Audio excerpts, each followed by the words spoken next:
Focus. Focus. You're a camera. Focus. Oh my god. What is your point if you're not focused?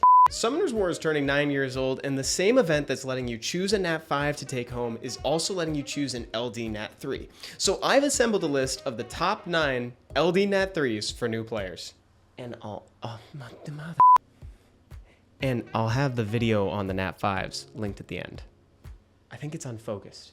My eyes are better than I thought they were if I can tell that that's unfocused. Like, it isn't just... Yeah, there we go. That's worse now. No, we still suck. And just as a heads up to everybody, I'm going to be talking about the secondary awakenings for these monsters whenever possible. Hey, what's going on, everybody? This is Galleon with one more important disclaimer before we get started. If you're thinking about getting a unit specifically from the 9th anniversary event that lets you choose an LD Nat 3, then I'd recommend that you don't get a unit that has a very easily accessible secret dungeon. Instead, you should get something that's a little bit more difficult to obtain. Great. Now with that out of the way, here are the top 9 LD Nat 3s for new players. Number 9, Darien, the Light Vagabond. Once he's second awakened, he will reduce the amount of damage that your allies take by 30%, and he's going to increase the damage he takes by 15%, but more often than not, that's pretty much negligible. The only reason why Darien is this high on the list is because he doesn't offer a lot of utility in the early game. Later down the line, though, he will be great for raids and arena defense if you wanted to put him up as a wall. But for now, get him, throw him into storage. There's other units that you can focus on. Number 8 is Basalt, the Dark Battle Mammoth. Now, congratulations to Basalt. This is a huge achievement because he's the only one on this list that doesn't have a secondary awakening, and he still beat Darien. Provoke on skill 1, a heal on skill 2, and an AoE attack bar reduction on skill 3. This guy looks like an elephant, but I'm pretty sure that's the goat. Number 7 is Gina the Dark Mystic Witch. Once she's second awakened, she's going to do an AoE hit on her 3rd skill that attacks 4 times to try to apply dots, and the 4th hit will put everyone to sleep, so they skip their next turn. You can pair her with other dot units like Sath and Melia, plus a Jean as your leader or something with a Vertihile to assemble a TOA team. Also, this has nothing to do with the actual episode, but her skill 2's icon is actually my favorite aesthetically in the entire game. I love the color palette, and it's so poofy, and the rounded skull gives it a great sense of depth. I don't know, I really like it, and there's no other opportunity for me to talk about it on this channel, so I'm gonna take my moment, okay? 6, Ashir the Light Werewolf. He can strip buffs off your enemies and deal decent damage while doing so. Plus, he offers a heal and attack bar boost with a speed buff, which is arguably one of the coolest and most important parts of his kit, especially considering he has a super fast base speed of 115, which means that you're going to get way more mileage out of your Swift runes on him than you would on anyone else when it comes to RTA, Arena, etc. Number 5 is Joltan, who makes it just slightly deeper onto the list than his brother because you can put him to work earlier on in your progression than Ashir. Now, if you happen to be late game and watching this video, then you can more or less swap their positions on this list. While Ashir really shines in RTA, Guild Wars, and Arena, the PvP side of the game, Joltan can be used in places like TOA and Punisher's Crypt. A lot of people forget that Joltan can actually be a part of a starter team for Punisher's Crypt. Pair him with the Fire Homunculus and make sure that he's the only dark unit on the entire team, and you'll find that you can actually clear it pretty consistently.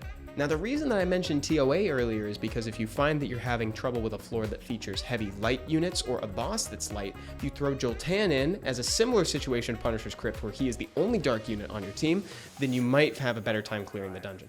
I'm looking at you, Achroma Floor. Oh, also, they're not on the list, but if you're struggling with the Achroma Floor on TOA, Camul's, the Dark Elemental, is also great for that. You can also get away with it with Basalt, the Dark Battle Mammoth, or you could even use a very tanky Veramos. Just fun facts. Welcome to Fun Facts with Evan. Welcome back to America's favorite game show, Fun Facts with Evan. Don't put that in. That sounds cringy. Number 4 is Shaman, the Light Griffin. Once Shaman is second awakened, he will deal 100% additional damage to dark bosses. Not just bosses, just anything that's dark. But you bring him for dark bosses. He can be great follow-up after you've knocked down the shield for Necro B12. He's also a staple in the Dimension Hole for the Calderon Rune Dungeon. To use him in Necro, all you really have to do is make sure that he's the slowest one on your team, so that way once you clear down the boss's shield, you can just follow up with huge damage, and more often than not, he's going to be the one that's going to deal the killing blow to the Necro boss. Number 3, Beladion. Now, it should be noted that when I'm talking about Beladion here, I'm not necessarily talking about his secondary awakening. Beladion can fully function just first time awakened. Bella has probably one of the most well-rounded kits in the entire game.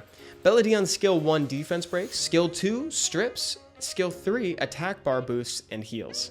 This is the picture of what is probably the perfect support unit in Summoner's War, especially early.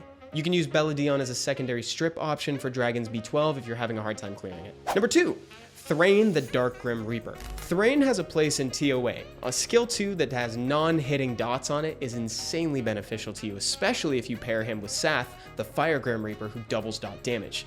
I mentioned a team earlier that included Jean, Gina, Vertihile. You could swap Thrain or Gina in that slot and you'll have a great team. You can also use Thrain as another Melia if you don't have time to fuse another one or if you just have an extra slot on your team. Honorable mentions and fun stuff. First one I'm going to talk about is Jubel the Dark Vagabond. Jubel has a really fun passive that makes it so it's harder to crit him, and every time you're not crit, you get skill cooldown time reduction, and you also gain attack bar. And part of the reason why that's so much fun is because he has a provoke on skill 2 to make sure that people are still hitting him whenever possible. The next one is Miho the Dark Martial Cat, who had her time in the spotlight as the premier solo monster of RTA for a long time. Nowadays she's a little bit more niche, but she still sees play.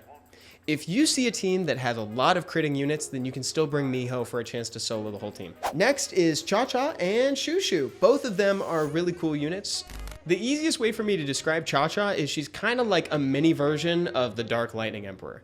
And Shushu offers big heals. And lastly, we gotta talk about Fran and Lauren. Here's the thing with Fran and Lauren. You cannot get them from this event. They will not appear in the lineup, and that's because you can get them from other places in the game. You can find Lauren in secret dungeons anytime the Hall of Light is open, and you can find Fran in the Ancient Coin Shop. Now, just because you can't get them from this event does not mean that they shouldn't be a high priority for you, especially if you're a new player.